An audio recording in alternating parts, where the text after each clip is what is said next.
Muito bem, pessoal, estamos aqui agora iniciando o primeiro vídeo explicativo sobre as cartas de controle. As cartas de controle serão utilizadas a partir de agora para simularmos as análises, os estudos relativos à estabilidade dos processos. A estabilidade do processo ela pode ser inferida através das cartas de controle, pois estas são construídas com base nas probabilidades estatísticas de ocorrências de alguns valores ao longo do processo produtivo. Quando nós temos um processo submetido apenas a causas comuns de variação, como nós podemos ver no início desta carta de controle que aqui está, existe um padrão reconhecível de distribuição de pontos sem que haja a presença de um sequenciamento não provável de ocorrência dentro das cartas de controle. Uma distribuição que obedeça uma certa distribuição normal de dados aqui dentro nos conduzirá a entender que a estabilidade do processo foi atingida.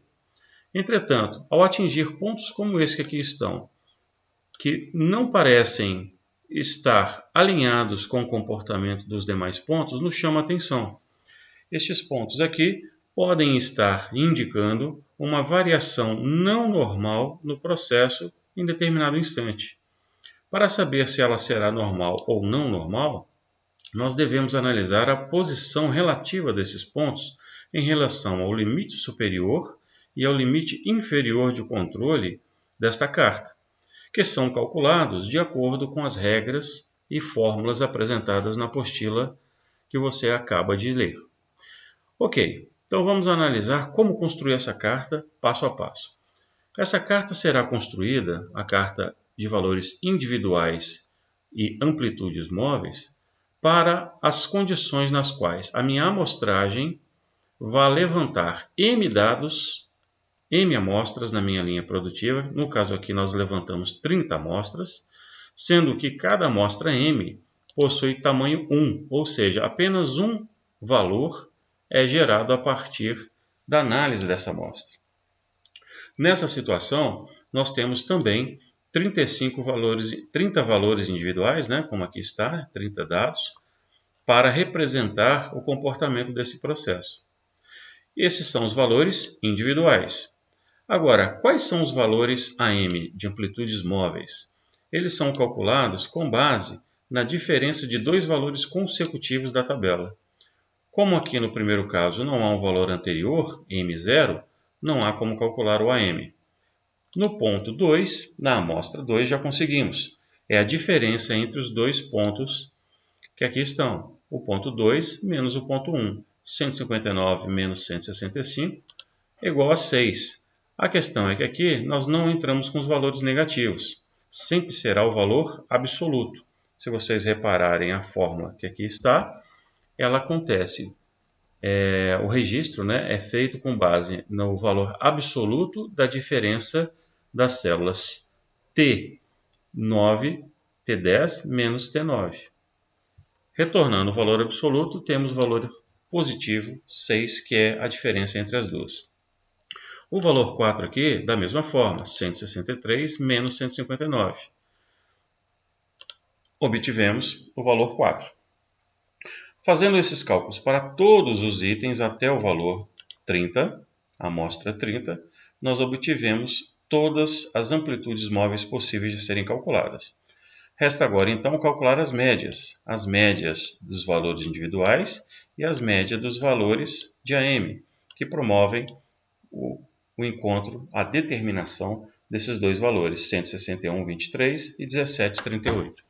O que isso quer dizer?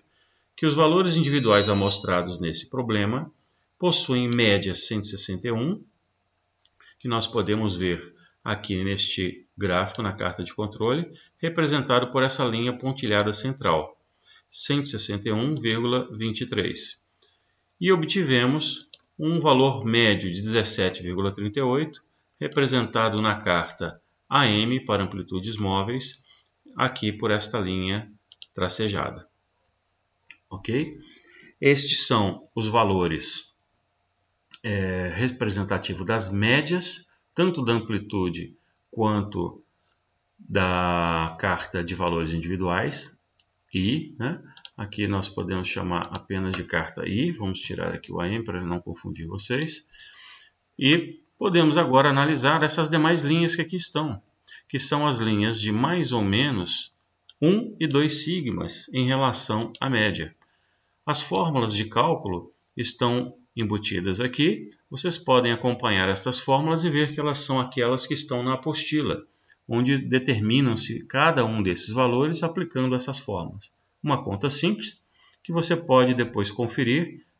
Estão aqui sobre essa área protegida para que não haja nenhum acidente de deletar, né, alguma dessas células que atrapalhariam a geração dessas cartas. Ok?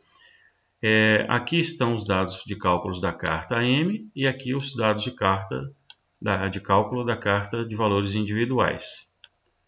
Estes aqui são os fatores para cálculo dos limites, são valores padrão, que são tabelados de acordo com os estudos estatísticos e que vão ser alimentados aqui nesta região à medida que eu escolha o tamanho do intervalo para cálculo da diferença de valores I, no caso aqui é M. Nós consideramos sempre 2 dados consecutivos, então o valor aqui é 2. Se nós considerássemos 3, do maior menos o menor do intervalo, aqui passaria a ser o valor número 3, ok? Bom, isso aqui é somente para vocês verem de onde surgem os cálculos, podem consultar todas as fórmulas que aqui estão, para entender como foram traçados esses pontos.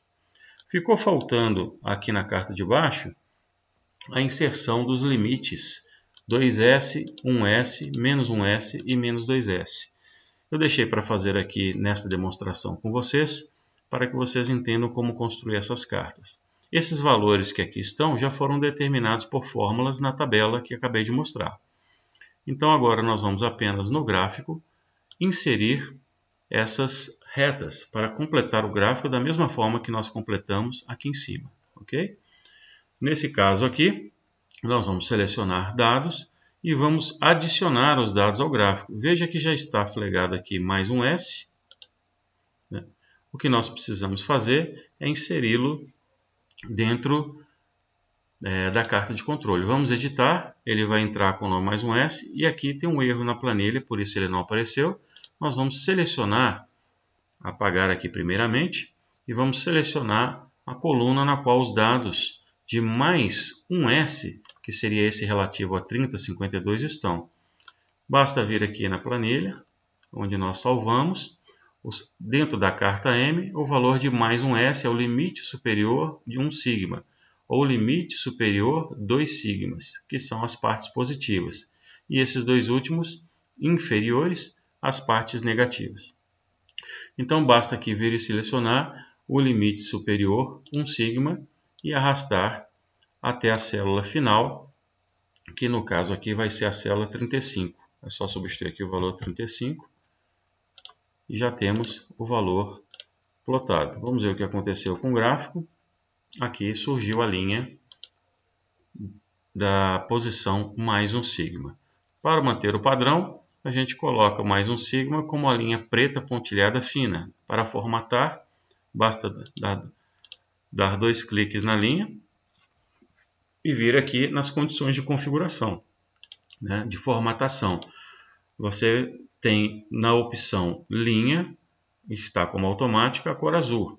Basta vir aqui, trocar para a posição preta e agora trocar o padrão do tipo de traço para uma linha pontilhada tracejada. Ela está muito grossa, é só reduzir aqui a largura dessa linha e ela atingirá o padrão que a gente deseja. Por exemplo, 1,25 pontos. O mesmo procedimento vocês vão fazer para 2S, para menos 1S e para menos 2S. Ao final desse procedimento, nós teremos aqui as linhas traçadas no mesmo padrão que está aqui em cima. Ok, pessoal, então é isso. Nós temos aqui apenas, encerrando, os dados básicos dos limites superior e inferior que estão aqui com os cálculos, que vocês podem considerar a apostila para determinar. O valor médio que é calculado pelas médias dos dados amostrados. E aqui na carta de amplitudes móveis, a mesma coisa, o limite superior e o limite inferior. Apenas um último detalhe, no limite inferior, se nós considerarmos aqui ele está com valor 0, veja que tem uma fórmula diferente nesta célula, que é devido ao fato de que, ao se calcular o valor do limite inferior 2S, ele já deu negativo. Então, nós retornamos à planilha um valor nulo através dessa fórmula, que está aqui embaixo colocada. Caso o valor da célula seja negativo, menor que 0, retorne 0 para ela. Se for maior que ou igual a 0, retorne o valor que está constante nessa célula AL6. A célula AL6 é essa que aqui está, AL6. Ok? Faça então um bom estudo dessa planilha. Esta é a carta IAM quando você tiver apenas amostras de tamanho único. Vamos agora ver como trabalhar nas cartas X/R. As cartas X/R possuem uma pequena diferença em relação às cartas IMR. Não tão pequena, mas que não é também tão complexa. A principal diferença está aqui. Os dados, as observações das amostras que vocês fazem durante um processo de amostragem, no seu processo, deverá coletar não apenas uma medida para cada amostra, mas sim mais de uma, que pode chegar a 9, a 10 itens, até mesmo de acordo com alguns autores. Uma mesma amostra retirada do processo contribui para mais de uma medida. Então, eu posso tirar uma amostra que contenha, por exemplo, 4 peças. Ou posso ter uma única peça, sobre ela eu tiro 4 medidas. Coisas como essa você pode implementar no seu processo de investigação. Quando a minha amostra, portanto, tem tamanho maior que 1, eu vou usar a carta X/R. A estrutura da carta que aqui está é exatamente a mesma estrutura que está na carta IMR. Os valores de mais ou menos 2 sigma, o valor médio, valor do limite superior, valor do limite inferior e média. O que muda é a fórmula de cálculo, que estão bem detalhadas na apostila e vocês podem lá conferir, ok? Outra coisa que muda aqui é que agora eu preciso referenciar qual é o tamanho da minha amostra. Geralmente na carta IMR, aqui vai ser sempre 2, porque você tira a amostra de tamanho 1 e o mais comum de nós trabalharmos é fazer a amplitude móvel calculada a partir de 2 números consecutivos. Já aqui na carta X/R, nós vamos colocar de acordo com o número de dados que você está digitando, inserindo na planilha para cada amostra. Se eu digitei 4 dados, eu tenho que atualizar aqui para 4. Por que isso? Porque as constantes estatísticas que aqui estão dependem desta escolha. Nós temos que atualizar, pois elas irão ser utilizadas para se calcular os limites superior, inferior e demais itens. Veja que aqui na carta X/ e na carta M, nós temos os limites calculados e aqui dentro nós vamos utilizar as equações que constam lá na apostila. E, de acordo com o tamanho N da sua amostra, no caso nós estamos usando 4, estes são os dados que nós iremos utilizar para gerar os limites da carta de controle. Então vejam, por exemplo, se nós pegarmos aqui D2, 2059, 0880. 2059, 0880, é exatamente o que está aqui. Ok? Então esta é a necessidade de se atualizar esse valor. Se nós não atualizarmos, teremos limites calculados erradamente. E vamos assim interpretar erroneamente os pontos que aqui estão sendo gerados dentro dessas cartas de controle. Muito bem, esse então é a forma de se trabalhar com as duas cartas. Tanto a carta X/R quanto a carta IAM são cartas aplicadas para processos onde eu tenho variáveis contínuas. Eu preciso diferenciar isso da outra vertente de utilização de cartas, que são aquelas cartas planejadas, projetadas para utilizar em variáveis descontínuas, que nós chamamos de cartas por atributos. Estas aqui são as cartas por variáveis. Então, só vale aplicar esse tipo de carta de controle para aqueles processos, para aqueles indicadores ou métricas do processo que você permita escala contínua. Para escalas discretas, nós utilizaremos as cartas por atributos que são as cartas C, as cartas U, as cartas P e NP, que veremos mais adiante. Ok? Muito obrigado pela atenção de vocês. Vamos continuar o nosso estudo. Parabéns por chegarem até aqui. E vamos em frente, que temos muitas boas informações ainda no nosso curso e o desafio está aumentando. Um abraço a todos e vamos em frente.